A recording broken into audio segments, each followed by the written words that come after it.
Hi, I'm exactly 8 weeks out from a laminectomy and fusion of the L4, L5 vertebrae.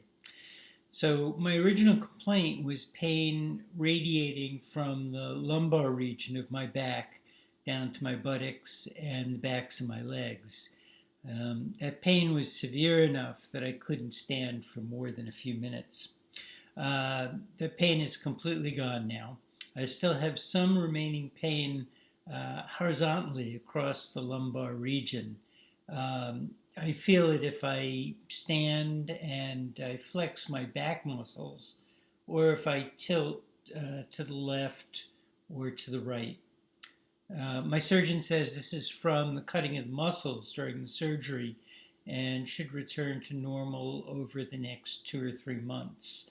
I still have some post-surgical fatigue, so I have been napping in the afternoon, and the doctor says this is common and it may last another 2 months or so. So I can do long hill walks without a problem. I've gone back to the gym where I swim. I'm doing crawl. I use the elliptical machines, recumbent bike, Stairmaster. I use light free weights. And in general, I'm careful not to do anything that would strain the back muscles.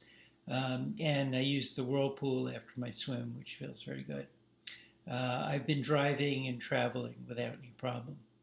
So I visited the surgeon at 7 weeks, and the x-ray indicates that the hardware is in place and bone growth is good. All the indications are that I'm healing normally. So aside from the minor pain from flexing my back muscles, I don't feel that my activities are restricted. The wound is completely healed, the incision. My understanding is that I should make a full recovery in about a year from the surgery, but I might lose 10 to 20% of my normal spine flexibility. The doctor says that at my age, I likely won't notice this. I'm 71 years old, soon to be 72. Being retired probably makes the recovery easier because I was able to just relax and heal. The surgery itself took about 2 hours, and I spent another 2 hours in the recovery room where I rated the pain at about a 5.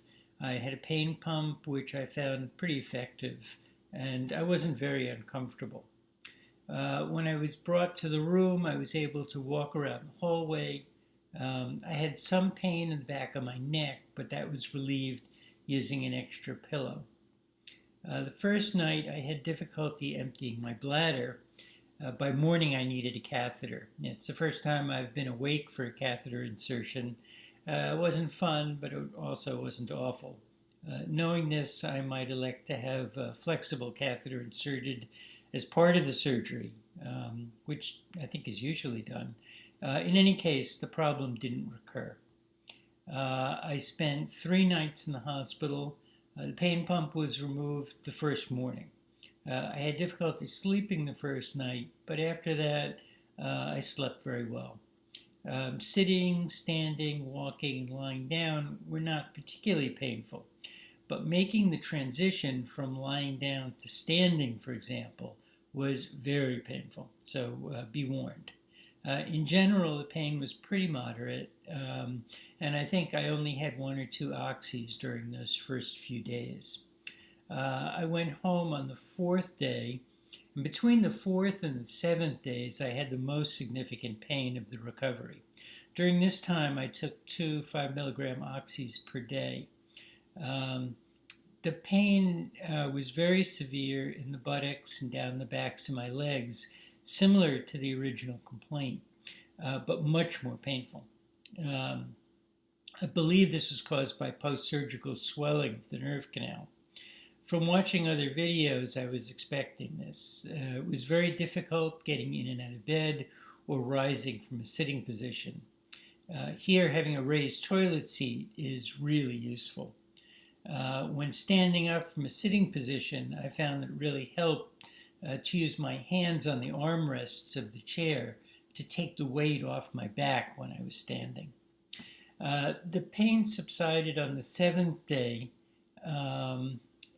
after surgery. And from then on, I really had a gradual decrease in pain. I was off the oxycodone after 2 weeks. I generally took a half a pill at a time, and I never needed the stool softener. My stool was hard from the oxy, but I was always regular. My son changed my dressings each day after I showered. That was pretty easy. You just put gauze over the incision and cover with Tegaderm. My body, particularly my abdomen, was bloated. Plan on wearing loose pants and some extra belt notches. Had a lot of fatigue and slept a lot. Sometimes the fatigue was accompanied by mild nausea and dizziness. This has gradually disappeared, but I still feel a bit of this after exertion. So I faithfully followed the BLT rules: no bending, lifting over 10 pounds, or twisting. During the first month, I found it was no problem to remember these rules, since just the thought of doing any of these things was moderately painful. I can now bend and twist slowly, and I can lift up to 25 pounds. My next appointment is 3 months post-surgery, and by that time the surgeon expects that the fusions should be pretty solid. So I have osteoarthritis. I've had rotator cuff repair on both shoulders and bilateral hip replacement, one using the anterior approach and one using the posterior approach. The spinal fusion is much easier and less painful than rotator cuff repair. I'd say it's about equal to an anterior approach hip replacement.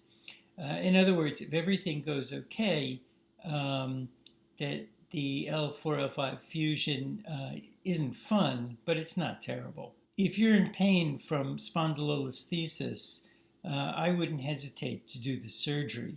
My understanding is that the success rate is quite high for people with this problem. It's not necessarily the case with other back surgeries.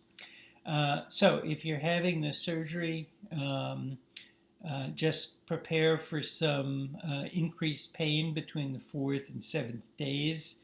And I hope you have a good experience. Feel free to post comments and questions, and I'll provide further progress reports.